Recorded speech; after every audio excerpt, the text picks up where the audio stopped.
The Speaking of Cults podcast is presented solely for general informational, educational, and entertainment purposes. The use of information on this podcast or materials linked from it is at the user's own risk. The views, information, or opinions expressed by the host and guests are solely those of the individuals involved and do not constitute medical or other professional advice. Hello and welcome to the Speaking of Cults podcast. This is Chris Shelton, your host. Thank you very much for joining me this week. We are diving this week into something a little different. I have spent years talking about destructive cults, how they work, how they operate, the anatomy of it, what they're about, different cults in different places in the world. We've used and emphasized the Church of Scientology often because that's my own background, having been raised in that group and getting away from it. And so obviously I'm super familiar with that. But there's a whole nother way of talking about cults. And while cults have become a legitimate subgenre of the true crime genre, that's one way of talking about them. But there's also the use of fiction. And so this week, I am bringing on guest Sadie Hoagland, and she is an author and university professor out of Utah. Do I have that right? Yes, University of Utah. Excellent. And you teach there, you teach writing there? Yeah, I teach in a LEAP program, but we do writing and humanities. Awesome. Yeah. Well, and you have a website, which is linked there on the, you can see on the screen there in below her picture there. You've been an author. You have written 3 fiction novels, and then a fourth, the 4 Stages, American Grief in 4 Stages was a series of short stories. Yeah, I have a collection of short stories, American Grief in 4 Stages, and then I have 2 novels published. One is called Strange Children, and one is Circle of Animals. Great. Okay, good. And just so we establish this right away, if people are interested while we're doing this show and looking up your work, where do they find it? They can find it anywhere where books are sold. They can use bookshop.org as a great indie bookseller online, or they can ask their local bookstore, or of course, the giant bookstores like Barnes and Noble and Amazon, dare we say. Awesome. So fully published out there. You can get it wherever good books are sold, as they used to say. Okay, good. So what is it about? You've been writing these books, these novels about cults. You're using cult themes. Strange Children focuses on Utah, the sort of Mormon thing, and or the fundamentalist Mormon thing, I should say, with child marriages and polygamy and that sort of thing. And you sort of fashioned a story around a number of adolescents involved in a community of that. Is that right? Yes. Yeah, the story is told by 9 adolescents who are in the community and sort of in different degrees invested in the community. So one is fully out when the story is told, one is kind of getting out, and then another is fully entrenched. So those are the 3 main characters. They're sort of invested in different ways. Perfect. Okay, perfect. And then the next book, Strange Animals? Circle of Animals. Circle of Animals. Sorry. Yeah, I got the titles confused. But I kind of like the hybrid. Yeah, no, of course. Circle of Animals. And that also has cult themes. Yes. And I didn't necessarily anticipate that I would write 2 cult novels, but I guess I'm just so fascinated in the psychology of cults. And as I started writing that book and thinking about the character's journey and what sort of situations would compel her to behave the way she had throughout her life, a cult just made sense. So I ended up in a very different, sort of more like California counterculture, kind of stereotypical what you think of when you think of fetishizing cults. Right. You're sort of a hippie California wild. Yes. Drug, sex, and rock and roll, baby. Exactly. Yeah, exactly. I was born and raised in California, so I have a little bit of familiarity. Okay. So you also wrote an article, a nonfiction piece about the value and actually even need for fiction works around cult themes. And I found myself agreeing with pretty much your entire premise on that. Could you share with the audience what it is that you think cult fiction brings that the true crime genre and podcasts and endless numbers of documentaries somehow can't bring or don't bring? Yeah, I think fiction can do a couple of things. One, I think it can give a voice to the individual consciousness of someone embedded in a cult. So there's an odd before and after when we talk about cult narratives. It's before, when someone is in the cult and when their voice really belongs to the cult. And then there's the after, when they're out of the cult. And then that's the narrative of the sort of, now that I'm out, I can say this. And those definitely have value because we learn a lot through those voices.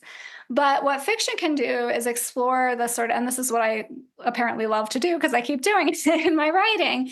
Think about the individual that has their own consciousness that is silent within the cult, right? That they are thinking. So you can do stream of consciousness, you can do inner thoughts. So they may not be agreeing 100% with the sort of group think of cults, but they are acting as if they do. So in fiction, you can explore that difference between someone's performance of being in the cult and someone's internal experience. And I think I was very interested in this with the polygamy novel because the polygamist tradition that I was basing it on has a kind of pattern of asking its members to sort of bear witness and to articulate their faith kind of repeatedly and over again. And so I was thinking about this sort of the way that people tell their stories and tell their sort of narratives of faith and how that like how their versions of truth kind of counteract each other and how they're also forming their own sort of conceptions of identity within their community. And that's sort of just a larger interest of mine, is how do we form these conceptions of identity within the community. I also felt like with fiction can get at truths, I think, and sort of think about condensing years of experience into these sort of compact scenes and moments.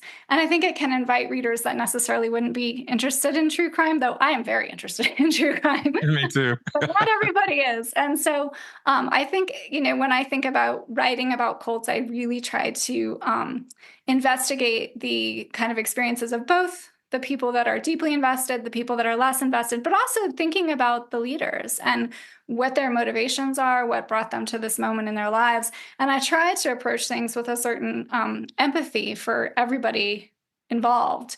That is easier to do in fiction when you're talking about fictional characters than when you're talking about real people who may have committed or perpetuated crimes of atrocity or abuse as well. That's right. That's great. And I could not agree more on that fact that there are things you cannot do more than conjecture about when you're telling a true story. Mm-hmm. Because you can't get into somebody's head. You can guess, you can learn all about the psychology of a thing, but an individual is an individual.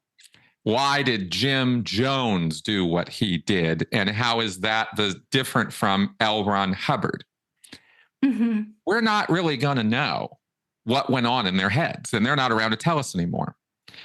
But with fiction, you can go all the way in. And if you understand the psychology of it, and clearly you've been doing some study on that, then you can go all the way in and you can offer a view of a thing that you just can't get with that nonfiction approach. And I think that is very insightful, especially when it's based on all the actual real psychology and sociology of it. How did you do research for all of this? Because clearly this has been an interest of yours for some time. Even diving into trauma and grief is kind of part of this world with your first work on that. So how did this all begin and what did you do to research all this stuff? Yeah, so I think it began with, I grew up in a very religious community in Utah, but I wasn't part of that religious community. So I grew up sort of watching the effects of this kind of really dominating religion on children in my neighborhood and the way they behaved, and then on teenagers and friends that I had that wanted to leave the religion, that felt that they couldn't leave the religion. So I think it was always part of a fascination of mine. And we had a polygamist family that lived nearby us, and we would go and watch them. We would go and watch the children. They would, polygamists have a certain braid in their hair.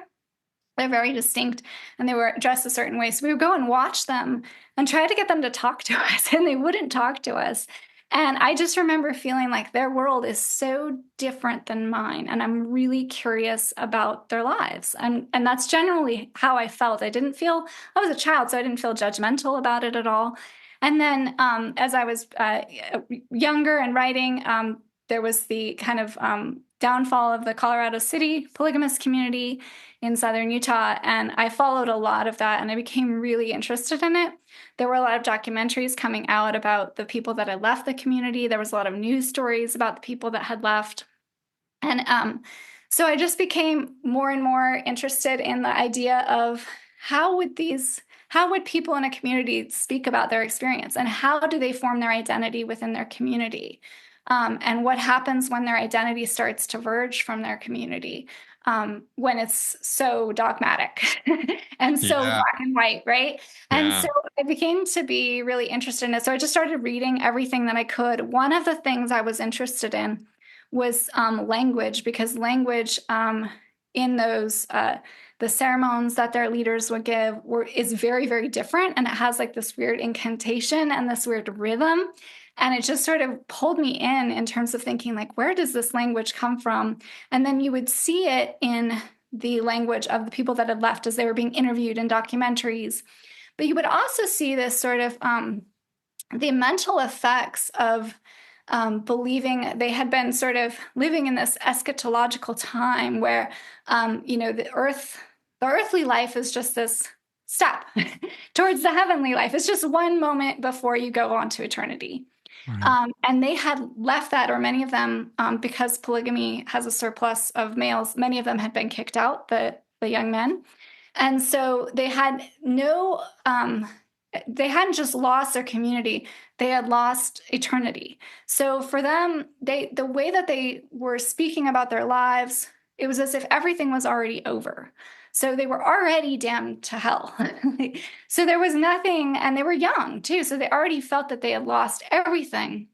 So there was sort of nothing left, like no moral compass, no community, nothing. And that sort of, that emptiness and that loss for them really interested me enough that I started writing as if in the voice of characters that were younger, both female and male.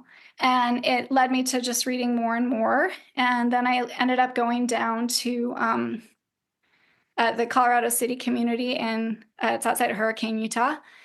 And it's on the border of Utah and Arizona. It's no longer what it used to be at the time. But and I ended up sort of through social media finding some ex-members who were young men that were living in an abandoned motel on the edge of town.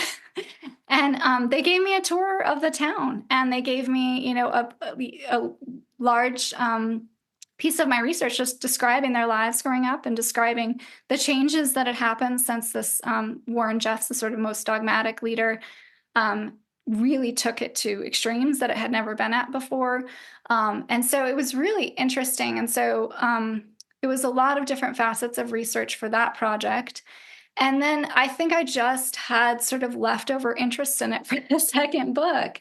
And I was thinking, because that one is so based on really heavily on this sort of religious tradition, but there are cults that are not as much so. And so in Circle of Animals, there is a spiritual aspect to it, absolutely, but it is not necessarily the same amount of religion. It's much more sort of palatable or mainstream-ish is what I would call it. Or like, you would see some of the same language used in sort of New Age circles.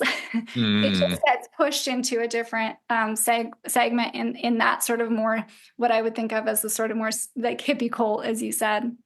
And so for that, I was just, again, watching a lot of documentaries and talking to people. And it was, it's so interesting for me to think about. And I think that I'll never, even if I step away from cults in my next book, I don't think I'm ever going to stop thinking about individual and group dynamics. And I mean, even one of my short stories is about the Salem witch trials, which is like a huge experiment in groupthink. And Hmm. yeah, I think it's just so fascinating to think that, and I think this is what fiction is in general fascinated with, is how is the individual situating themselves within their community. And we have so many stories about a stranger coming into town and revealing something about the community, or we have the hero that leaves the community to find themselves. And I think so for, I was thinking before we got on this call, I was going to ask you, is Yeah. it, do you think of cult as like, I mean, there's obviously the very sort of real physical definition of a cult with a place and a space.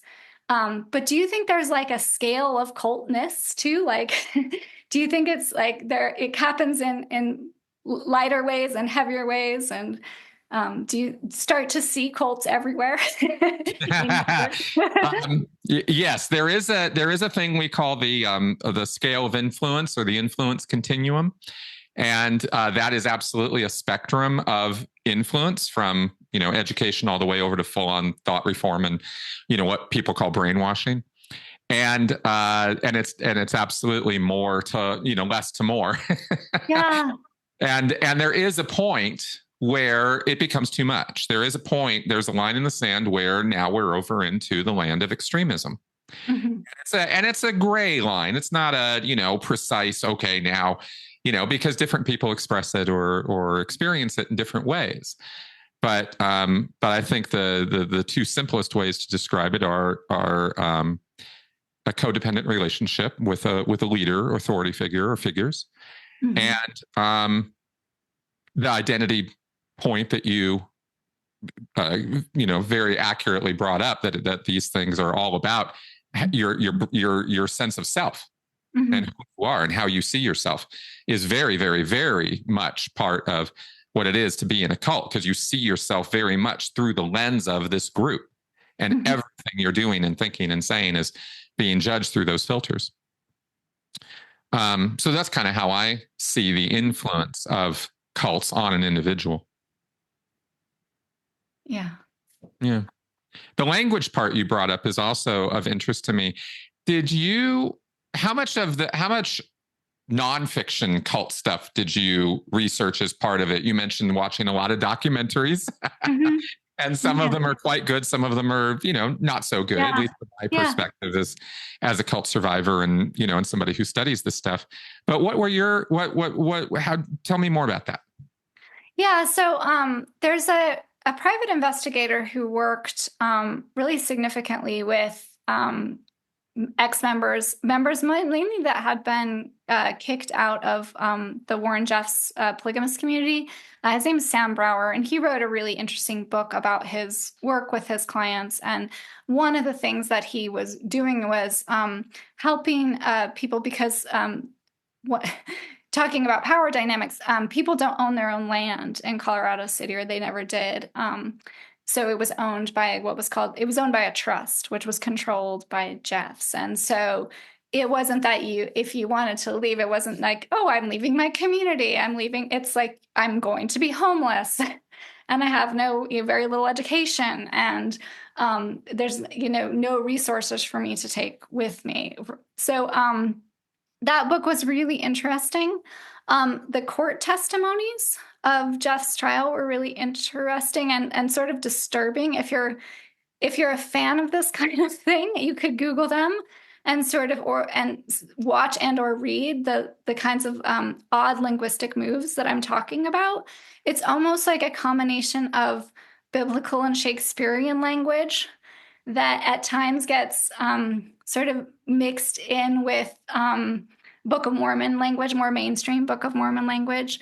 So it seems like completely nonsensical, right, to someone outside of that group. But when he's speaking in court at that moment, he's not talking to anyone outside the group. He's talking to people within the group, right, even though they're not in the room. And so I just became really interested in that, as well as the sort of idea that um, if we are telling our stories, because that's what I love is first person narration, which is another thing that fiction gets to use. Because when people are telling their stories, and this Strange Children is a very voicey novel, and it is that all the children have very kind of distinct voices, and they're sort of telling their story about their place in the community. But I think that language issue for me is that, if I say this out loud, does it become true, right? And I think this is some pretty psychological evidence. I think it's one of the reasons that we ask people to kind of state their faith out loud, or to bear witness or bear testimony, just to sort of assert that, like, here is my experience. I'm saying it out loud. Thus, it must be my identity or myself. And so I think that's a really interesting aspect. And I think it speaks to the sort of the communication both within cults and how the cult communicates to the outside world, if they do at all, right? And that communication piece is a really big part of both keeping people out and keeping people in. Yeah, very much so. And you nailed it on the language thing. It's actually one of the 8 characteristics that was sort of studied and found to be a characteristic of thought reform, of how do you go about changing people's minds in such a way that you're changing their life, you're changing their identity. How do you do that? Language, loaded language is what it's called, and it's a powerful component. Because if you control how people define their words, you control how they think. Because those words are how they think, those concepts. And that's very, very powerful stuff. I mean, going all the way back to Orwellian, right? As far as that goes. In fact, in some ways, I wonder if 1984 isn't one of the first cult novels. In that regard. Love that. Yeah. It's important stuff. The other thing that this gives you as a tool, as a writer, is it gives you a cast of characters. So often, cult documentaries or work about this tends to focus on individual stories, right? The survivor and what they went through and how they escaped the cult. And it tends to be a lone wolf story because they tend to escape by themselves. Very rarely do people come out with their whole family or something. It happens. Leah Remini did it in Scientology, but it's very rare. So you get a cast of characters where you get to tell a spectrum of experiences about that group or thinking about that group with these various casts. You mentioned one person's out, the other person's solidly in, and you get to tell those different versions of it. How do you go about as a writer feeling confident enough to be able to express such wildly different points of view about the same subject? Oh, that's a great question. I like that it's confidence. I don't know. I think for me, it's play, because I'm going in between stories. But I'm always interested in this idea of, like, when there's several different, especially first person narrations, and perspectives, you're always going to have some sort of tension or conflict between those narratives and perspectives, right? Because nobody sees everything exactly the same. So the main 2 characters in my book, Strange Children, are 2 sisters, and they're very close, but they see things very, very differently. One is she feels powerful. She feels as if she can not only be, sort of fully entrenched and excited about her future in the community, but that she can then take the language of the leaders and the community members to sort of wield it to her will. So she's not always actually behaving exactly as she should, because she feels confident enough that she's seen others in power wield their language in order to justify what they do. So she's starting to do that as a young adolescent.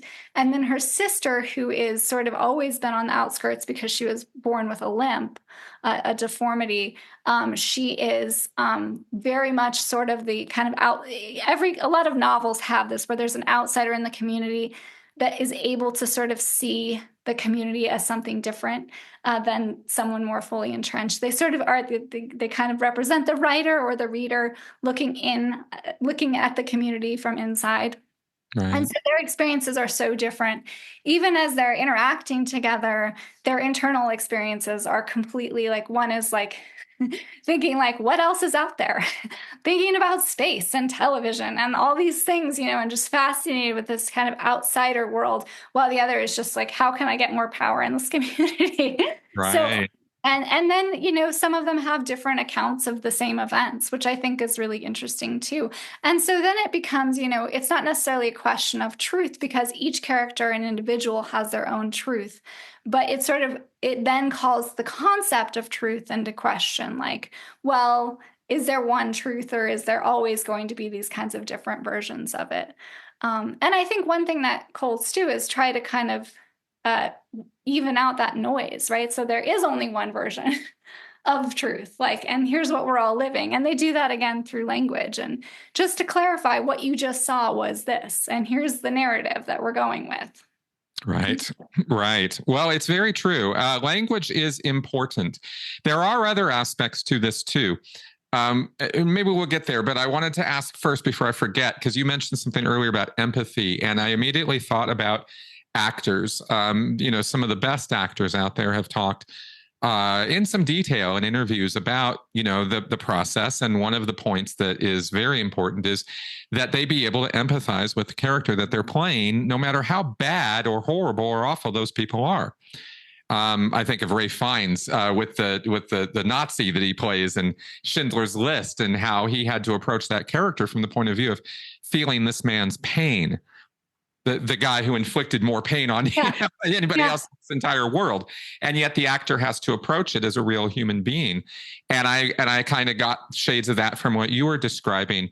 How do you put yourself into that position, and especially with how do you fashion the cult leader or leadership in your stories and empathize with that? Yeah. So I think, so I will just tell you, it's kind of like three greats grandmother left a polygamous community. So she was a first wife and she left in early Utah history. And so that's always been part of my family narrative. So I think from the beginning, when I looked, over the fence at these polygamous kids, I didn't necessarily see myself, as I learned our family history more, as being different, or like I would never do that. That could never be me. And I Right. think in general, it's important for all of us to try to do this, where we don't kind of assume that we wouldn't act a certain way or believe a certain thing if we hadn't been raised in a certain way. And I think, psychological studies like the Milgram obedience study, where they're, asking people to make decisions that they think are hurting other people, and the vast majority of them do it under pressure, kind of shows us that we would all do things given certain situations. And so I think once you take that into consideration and you think about, oh, if I had been born into this community, I would likely be like one of these characters. I would not be me. I would not, I think a lot of people like to say, oh, no, I would never do that, right? That would never be me. So I think that's a really key part of it, is that I do feel that, they all have an interiority that's recognizable to us because they're humans, just like us, all of the characters, including the leaders, right? And I think the leaders are somewhat more complicated because you have to think about some of these moments like you mentioned Jim Jones. It's like, how did he get to that moment in his life? Like, that's, I mean, objectively it's a really fascinating question. Like, what would lead someone up to this moment, that where they would act in this way and do this certain thing? So I think that becomes, sort of more important. And I think for the characters that I was looking at one that was based on a real person, and you could see some sort of inferiority in his past and some things that had led up to it. I think was really interesting, and just the sort of genuine belief, not necessarily for Jeff's, but for the character who I ended up sort of taking Jeff's and running with, so it's the prophet. Um, he genuinely believes to some extent that he's doing something good, right? And so that is really interesting too. Even as he continues to do things that hurt people, he still believes in this kind of larger conceptual framework in which this helps people. That's Or right. this, yeah. And so that is, I think, a really important, and the cult leader in my second book, he is he's a totally different sort, but he's highly educated. He comes from an Ivy League school, and his sort of sense of intellectual superiority also justify, well, like coupled with feeling really unaccepted in his own family, sort of couple with this kind of idea of like, well, I can take my what I know about, he's actually really interested in Greek mythology, what I know about Greek mythology, and I can sort of invent my own spirituality and religion, and I can live this life that's completely separate from the community that I feel rejected from. So I think those are two totally different characters, but I think for me, because they're characters and they're not real people, the fascination and the empathy was there. Obviously, kind of a different feeling, but still as interested in their interiority as in everyone else in the books. Right. How interesting. I appreciate what you said about your childhood and seeing that these are not a group of aliens living next door to you or subhumans or something. These are real people, growing up with these polygamists nearby, right? And how a lot of people, at least based on my experience doing this, right, look at that and peer in as though those folks are something different or a different kind of human being or something, or they somehow have subpar brains. And this has been one of the biggest struggles I've had for the last decade, is trying to get across to people that these are human beings who are just like you and me, and that the people who are watching that are just as susceptible. Trying to get that across to people is very difficult. I think fiction might be an outlet to do that because of that empathy factor, because you can connect with somebody as a character with what's going on inside their head in a way that you just can't in a nonfiction setting. What do you think about that? Yeah, I think that's absolutely true. I think that trying to, sort of think about, there's one character in my book who's just he's just a troublemaker. He's a little boy and he's kind of everywhere all the time, and he's really seen as a nuisance, kind of on the low end of things, and then on the high end as a threat. So he's kind of, one of the two. But his interiority is he's just really obsessed with taking care of his little sister. He's really concerned about his mother, and he does not care at all about fitting in. And so his actions bother the community, but his interiority that fiction can show really shows this kind of tender picture. And so I think that, what fiction can do in this situation is really help people see that, like, this person is likable. If I knew everything about them, I would like them. And everybody has something likable about them for the most part.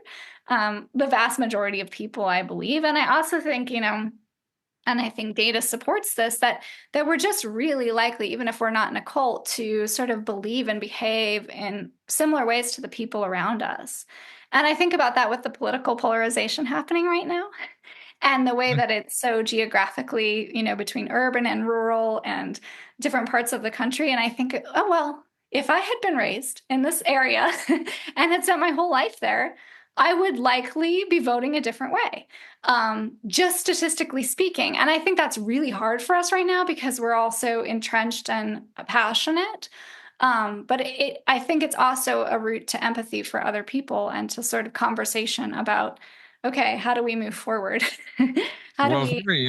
Very much so. You raise very good points, and it reminds me of another aspect of this that I wanted to ask you about in terms of your storytelling, because this is a key part of cult involvement, and frankly, even what a cult is, which is social pressure, incredible amounts of social pressure. The group think, the fact that if you step out of line, the group members, you don't have to have the leader around to get slapped around and put back in line. The group will do it. How much of that was part of your storytelling or cognizant of that in terms of putting your stories together? Yeah, I think the group, the different characters become different sort of levels of enforcement, right? And I think that's probably true anywhere where you have someone who's really willing to be the leader if the leader's stepped away, and then people that are slightly less willing to be the leader, but everyone's going to go along with it because everyone's afraid. It's sort of that black and white thinking, us versus them. You're either with or against. And Yep. so it becomes easy, even if you don't necessarily want to enforce something at the moment, you don't want to be picked on as well. It's like playground dynamics. you don't Mm-hmm. want you don't want to be identified as, also on the outside or also misbehaving. And so that is such a powerful motivator to continue with the group think. Yeah, big time. I almost think playground dynamics are pretty much the dynamics. I don't know if there's Yeah. a lot more going on after what we've established for ourselves there. I mean, that's morality. That's our individual position in the hierarchy. There's so much that hits our brains in the playground and sort of develops over the next year or two that establish so much of who we end up being. And I really, really wonder why we are not, as a species, more cognizant of that. Yeah. It's very powerful stuff, Oh, I definitely agree. And I love that, thinking about, we were talking about the differences in my class today between bullying and online harassment. And one thing my students identified was that harassment is what the term adults use, but it a lot of times is the same thing. That's right. Yep. That's right. That's exactly right. Even I read with interest your article about stalking on campus and the fact that that is something that gets joked about. It's really a form of denial as far as I'm concerned. I mean, it's a kind of social denial. Ah, ha, ha, ha, ha. We're going to laugh this off when this behavior is truly borderline criminal or disturbing. At least disturbing. Yeah.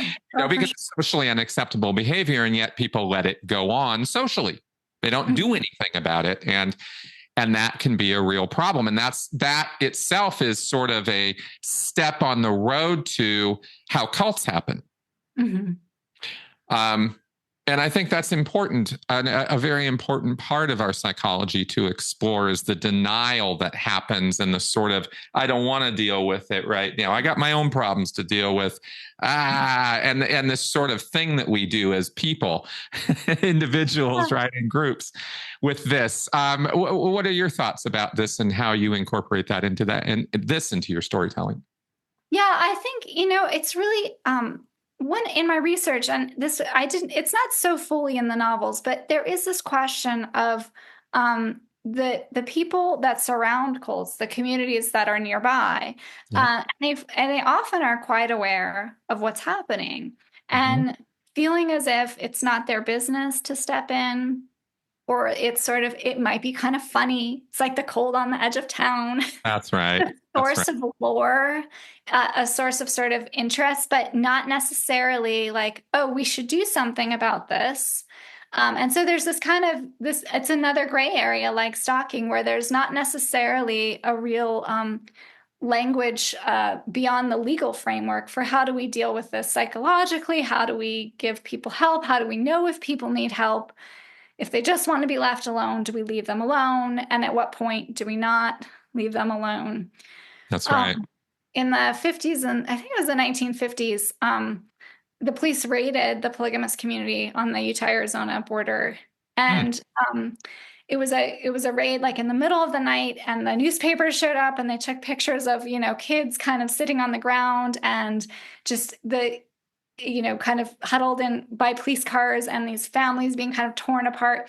And they got really bad press for raiding the community. And so they didn't touch it again for years, even when there started to be sort of more teenage boys showing up in nearby towns, homeless, telling stories about how they'd been kicked out, when we knew that there was child abuse and child marriage happening. For years and years and years, no one did anything. And some Right. of that was the legality of building cases and finding witnesses, which was very difficult. But some of it was that sort of hesitation from this one time that we had intervened and it hadn't gone well 50 years ago. Well, you bring up a really good point that I'd like to comment on a little bit because the exact same thing happened in certain ways with Scientology when in the 1960s, when the Australian government and the United States government went in hard against it. It was banned in an entire state in Australia, which was not a good move, but they tried it. And it didn't get rejected by the media, but it wasn't exactly seen in the light of what it should have been seen as, which is we're prosecuting a cult. People get very confused ideas about this. And they fight good people trying to do good things. Yeah. What was the backlash about this to the in Utah with this community? What happened there? Well, I think some of it was about religious freedom, right? There it is. Yeah. That's how they do it. That's yeah. I have the freedom to abuse my kids. And how dare you? And then a bunch of people look at this and go, well, freedom of religion, it's really important. We enshrine it in the Constitution. So I guess he does have the freedom to beat on his children. And I have nothing to say about it. This is exactly the point that I kind of lose my mind about this. Yeah. No, and I think very frustrating. And I think the press presented it as, sort of this, these people aren't doing anything. They're living in their own way. They're living, and this is, they don't know necessarily at this point about any child abuse or anything like that happening. It was happening probably significantly less at that point, it seems. And so, yeah, maybe, who knows? If you say so, I'm not going to say that. That's child abuse has been rampant in Mormonism from the beginning. Yeah, that is true. And so, but that community is surrounded by mainstream Mormonism too. And so you think about that's a really interesting relationship too. Is it's fundamentalism and it's very different, and it's important to make that distinction. But it certainly shares some of the same texts, and a lot of the same history as the mainstream community. And so I think looking at the similarities between the community surrounding, and then seeing these pictures of, people that share a lot of those same beliefs, or the same beliefs about eternity. Yep. And they're just actually following a more historical version of Mormonism than the current Mormons. So I think especially then, before we had so much media about what was happening. People didn't know as much about what was happening. We didn't have as much, I don't know, actually, I wasn't alive then, but I assume there was not as much media about cults. There wasn't. You're right. There's a lot, if you say cult, people have ideas about it now. And there's quite a lot of it, right? Yep. And different things that people have heard, and most of their ideas would probably be negative, I would assume. And so I think that's part of it too, is just that framework wasn't there back in that time period.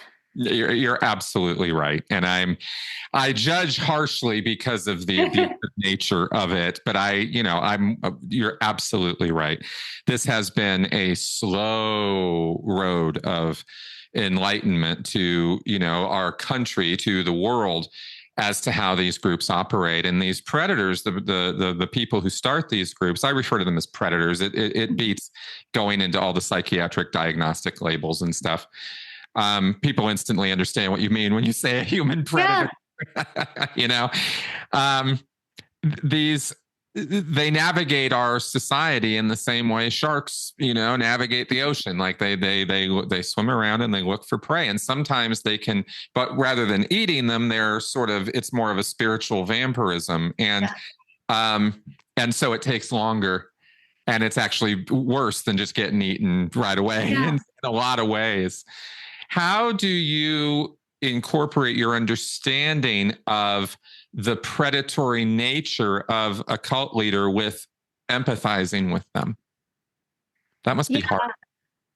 Yeah, it is. And I think, especially when you think about how vulnerable and how they prey on the vulnerable, that's certainly in Circle of Animals, the character Edie, who ends up in the cult, only ends up there because she's in an incredibly vulnerable position, both emotionally and spiritually, but she's actually homeless too at the time. She literally doesn't have any, for her, this is a best option because it presents safety, right? To what she thinks at first. At first, it seems like a safe option.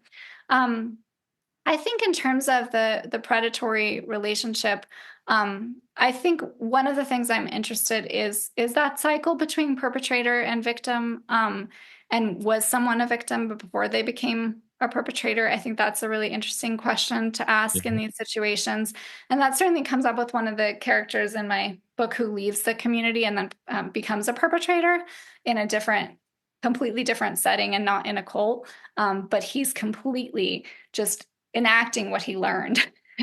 And so I think that's really interesting to think about. And then, power is something that we're all susceptible to as well. It always feels good. A little bit of power, a little bit of attention, right? So if you think about just magnifying that to where that was your whole personality and craving at all costs to everyone else, you can see how these characters, and especially if they're charismatic and they're able to gain traction with this. And then again, that set of some of them I think actually believe that they are benefiting somebody, in the sense of Circle of Animals, when he's taking younger people that are, some of them are homeless, some of them are kind of trying to get away from their families, or they want to rebel. So he's, thinking that he's doing them a favor at first, right? And that becomes this sort of kind of weird myth of benevolence where he seems like a good guy, but it's not so much so. And then also, and I think we see this in reality too, where there is this sort of intention that starts something and then it escalates. And so it's this weird feedback loop where maybe there was a little bit of predation and a lot of I don't know, spirituality or ideals or ideology. And then as the sort of power increases and the sort of the victims increase, there's more people, and the power grows. And I think the predation grows and the ideology becomes sort of secondary. So I think that it sort of happens over this course of time too. You're nailing it. It's so refreshing to talk to somebody who actually gets this, who's not in the field, which is why I'm so impressed, because you kind of are. I mean, you definitely have done your research, and it shows. And I just have to say that because I've talked to people in the field who don't get certain things you have said. So it's really quite good to hear some of this, specifically the victim victimizer cycle is very, very real. If you understand anything about trauma, then you know that, especially in childhood. It can be catastrophic to be beating on a child, because that can literally beat them into a kind of psychosis. It's not going to 100% of the time. It can. Yeah. So knowing that, why do we still keep doing that to our kids, right? It's like this conundrum that weighs on me, to be honest with you. But the fact that that's what tends to make the predator personality is very, very true. I'm glad that you avoided, or in how you've described this, you've completely avoided the stereotypes and tropes of, born evil. Yeah. And, this kind of thing, because I just don't think that that's really true. No, I don't either. In fact, it's a common point in my classes where I'm like, you guys know I don't believe in good people and bad people. There's people that behave in certain situations based on several things that have happened that lead them up to this moment. That's right. So, and that behavior can change, and that's sort of how we would label someone as good or bad can change from situation to situation. Yes. Context is everything. I'm preaching that all the time. Context, because there are so very few absolutes that we can rely on, especially when it comes to human behavior. Variables are intense. I had another question. Give me a second and I will I will get it. You talked about the cycle. That was the other thing. Yes, is I wanted to ask you about trauma and how your research played into or went into what it is, how it really works versus how it works on TV. Yeah. Because they're completely different. You have things where you have, good, solid, very revelatory research. Mm-hmm.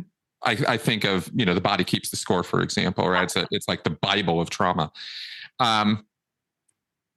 These are really important works for us in our society to understand each other better, but it says everything about the sort of origin story of predators. Mm-hmm.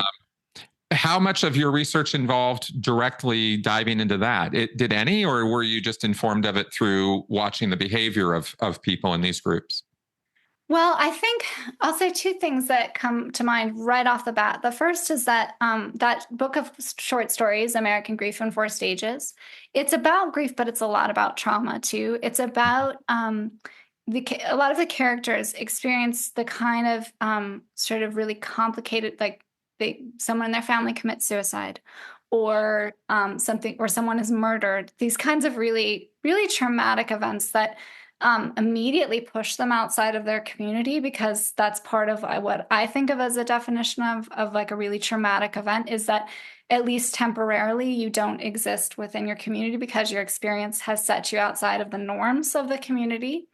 And then the other key thing to that, and I got this from Lee Gilmore's Limits of Autobiography, where she writes that trauma exists outside of language, and that's one of its defining points, is that it's an event that is either sustained abuse or something that happened just once, but that there's not a very clear way to articulate it and articulate the effects of it.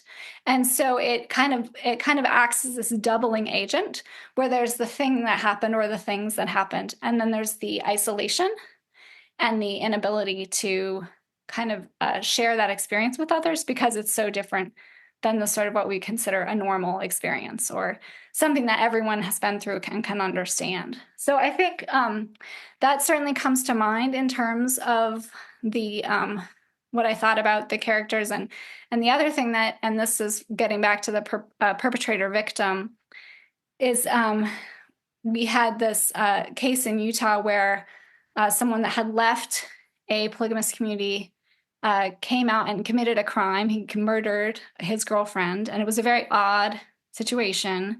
It was like at a party, and he was on drugs. And but what was really interesting was the empathy that the community, particularly the family of the victim, had for I know, surprising, had for this individual, because they knew him well and they knew his experience and his own traumas. And so they weren't, they didn't necessarily, blanket forgiveness, or anything. They couldn't, because they were suffering. But they also understood, because they knew the individual so well, because they had the context, that this was something that, was built into this person that they hadn't seen before. But when they thought about how much he had suffered and the trauma he had endured, and this one act that he had committed while under the influence, they understood it. And I thought that was it was such a watershed moment for me as someone who thinks about this, is that like, what do we think about when we think about forgiveness, but also what do we think about when we think about these contexts and stories, and how can we actually put this knowledge to use when we're dealing with each other and things that happen? Oh, yeah. Great point. Because trauma is not something that presents itself to the victim, to the person in their own brain as a narrative. It's a jumble of sensations, confusions, perceptions, ideas. If that, sometimes it's so blacked out, it just isn't there. Yeah. And that's wild, because it is there. And the point, of course, that Van der Kolk makes is your body is well aware of it, even if you're turning it off or trying to live in denial or put it all in a black box and leave it alone, because that's how we had to deal with it when it was happening. Mm-hmm. And who wants to revisit that, right? Yeah. Or conversely, you're stuck in a negative feedback loop where you can't do anything else but re-experience it all the time. And those two extreme ends of this are literally what makes it trauma. So it's interesting how cults will use that as a recruitment device. Is they just happen to hit the right factor of buttons or triggers or whatever to convince a person in the moment that their trauma can be understood, that they can be included, that they can feel part of something again. Yeah. And unfortunately, the entire process of that is just another lie. Yeah.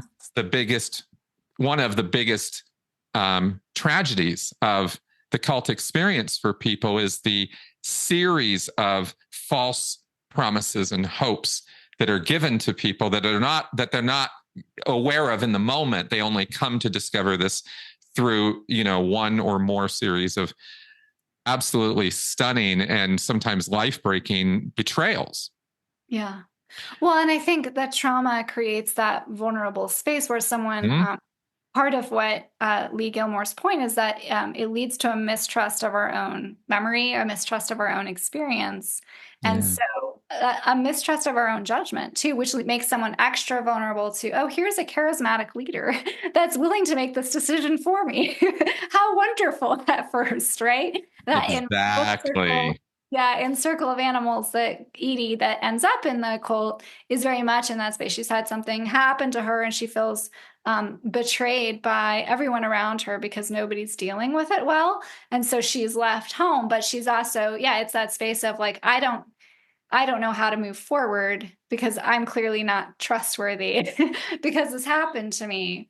And so I think that, that creates that kind of, it's just a vicious cycle.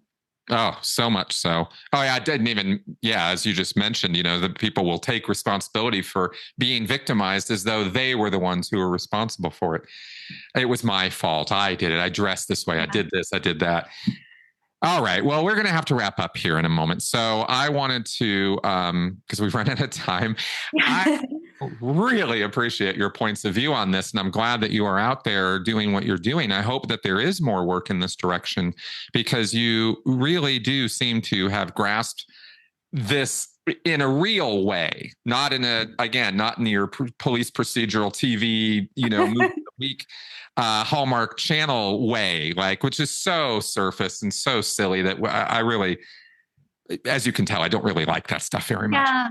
Because it doesn't tell a real story, and therefore people can't empathize with the reality of what really happens in these groups. And that's what your books offer. So again, how do people find you, find your work, connect with you? Well, first of all, thank you so much. That means so much coming from you, Chris. I really appreciate that. My website is Sadie, SADIE Hoagland, HOAGLAND.com. And that has links to all of the articles that Chris talked about. It also has links to all of my books that you can it will link you to a place to buy them if you would like. And you can contact me through my website as well. I do actually check the contact form and read those as well. So I'd love to hear from people. Awesome. Sadie, thank you very much for taking some time and talking to me today. I really appreciate it. Thank you so much. Bye-bye. Folks out there, leave your comments, leave your thumbs ups, share this work, get it out there, check out Sadie's work, and I'll see you next week. I'll see you next week. Bye-bye.